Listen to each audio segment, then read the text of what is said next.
Peonies, one of our favorite blossoms. 2 years ago, I bought a big order from a reputable source on the internet.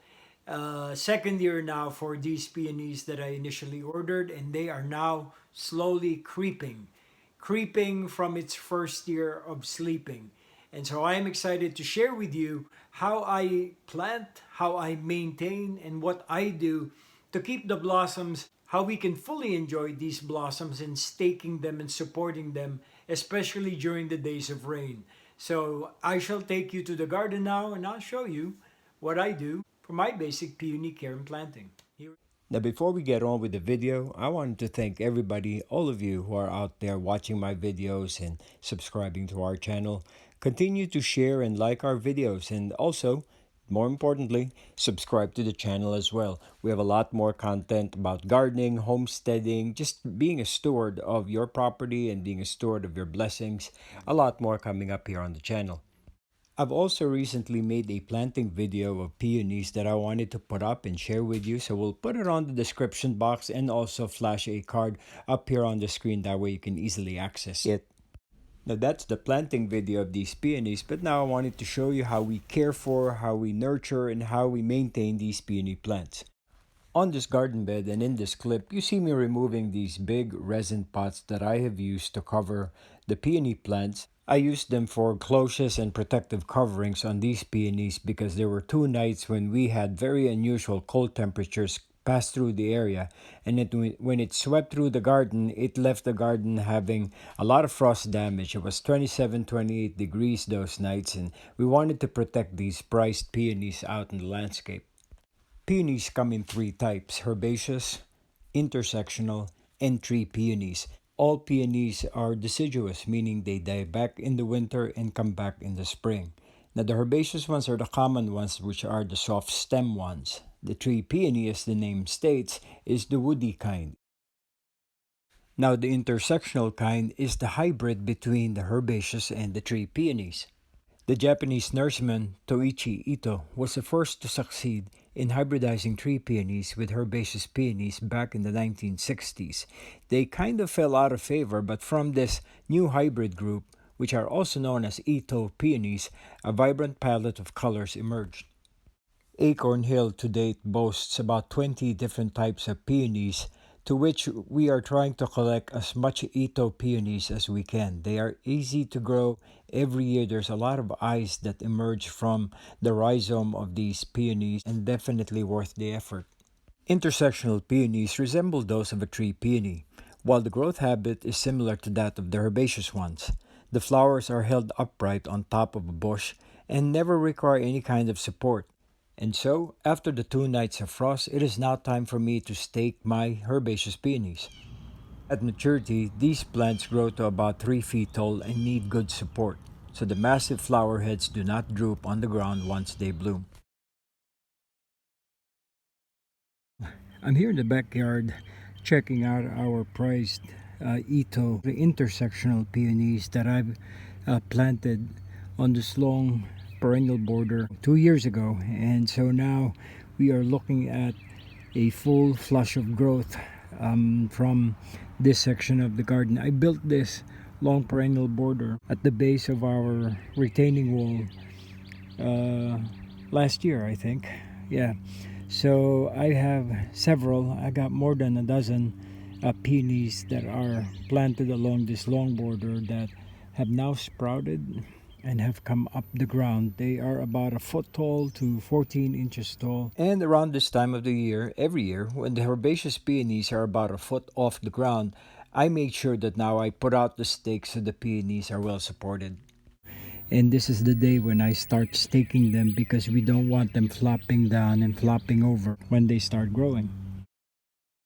There are many kinds of support available out in the market: the metal cage ones, the simple metal hoop ones, which I find easy to put together but very uncomfortable for the plant. It girds the plant so tightly that it really doesn't leave a natural look to the plant, especially when it starts maturing and become fuller in the growing season. Now, simply for personal preference, I like using bamboo stakes or bamboo poles threaded with twine, natural twine, in order for me to create a network of support for the peonies that grow. Now, these are intersectional peonies, but I also have about 8 of them that are herbaceous, and the herbaceous ones are the ones that really need serious staking. The blooms are heavy, and when it rains, it even makes it heavier. It plops over, it just creates a mess, and all the hard work that I put in planting and caring for these peonies all go out the window. Okay, so all that said, what I have here is a set of bamboo poles. They're 4 feet long, and I have marked them from the top of the pole 2 inches down using a permanent marker. From these reference points, I went down 12 inches down the pole and then marked it with a permanent marker. In other words, I will end up with a pair of holes, a pair of marks that I will use my fine tip drill bit so I could create holes in them. This is where I will thread through the natural twine using just an improvised needle.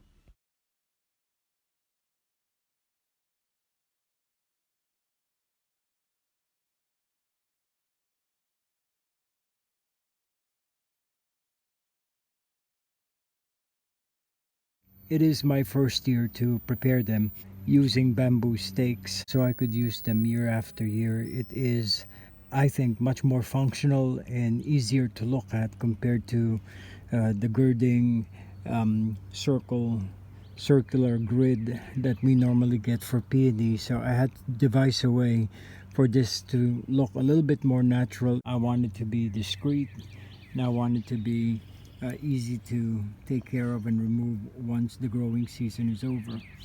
Here's another peony. I put these stakes with small pots on top of them to remind me, because I go back and forth these borders from the outside, from the lawn, and on the interior, weeding and whatnot. And there's another one right there with a peony growing, just to mark out and remind me that there's a plant that definitely don't want to harm when I move myself in and out of these borders. So let me show you how this is done. Here's another peony, another intersectional peony that I have planted last year on top now of the long elevated perennial border. This is where we have our irises. These are heirloom irises that I acquired from a serious grower of irises. In fact, the president of the garden club here in my area about 4 years ago, and they have really grown very well. I still have a few that are in pots that I will be planting out in the landscape soon. Right, so here we are getting ready to insert the stakes into the ground right around the perimeter of each plant. This is all trial and error at this point. It's my first time to stake them using the system that I've been trying to implement. And so we will make sure that the holes and the stakes are all lined up and at the same height. May not happen, but we'll see how it goes.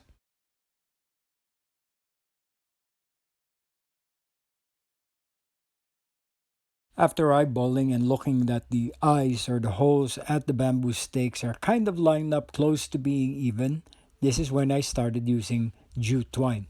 I then slowly laced the twine through the middle stake eyes all the way around, surrounding the plant. I use an improvised metal needle. This improvised needle is a 5-inch long piece of aluminum wire that I folded in half. And this is what I use to guide and lace the twine through the holes that I've just drilled onto the bamboo stakes. I use jute twine for many gardening projects around the property. Twine like this is available in large spools online, which for me is a lot easier than buying the smaller spools that you get from the big box stores.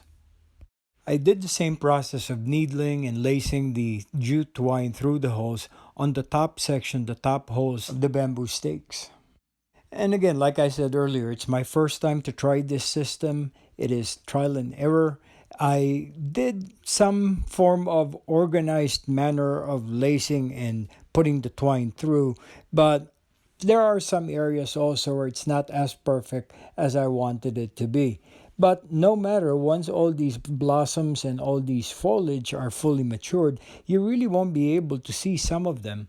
And notice that in some of the plants that I am showing here, the bottom layer where you have the jute twine, in this clip, you don't even really see it anymore. You see the bamboo stakes, which is fine. But as for the thread and the jute twine, it's pretty much disappearing beneath all that foliage. Now, I also am not gonna lie, this is a little bit on the time consuming side, but I was okay with it because I know the history and the story of each individual plant that I ordered from online, how I planned on it, how I prepared the soil, and how I over-tilled the planting area, making sure even that the drainage is good on all these planting surfaces. So, all that being invested, a little bit of extra time, in hindsight, not as big of a deal for me and in my experience, just looking at the big picture. So, one task done in order for me to prepare for the enjoyment of the blooms that are about to come out from these peonies. Some of these are 2 feet tall already. I also made sure I staggered the plantings to prolong the blooming season. Some bloom earlier than others and extending the amount of time the plants are in blossom. And we cannot wait to see what they will look like. So for sure there will be an update video on all these peonies. I hope you enjoyed today's video. Thanks again for joining me and spending your time with me. I appreciate you being a part of Acorn Hill. Continue to subscribe and tell your friends about us. Thanks again to our new subscribers. A very warm welcome to all of you out there. And thanks for joining us here in Acorn Hill. Welcome to our channel. For now, this is Louie, and we'll see you back here in Acorn Hill. Bye for now.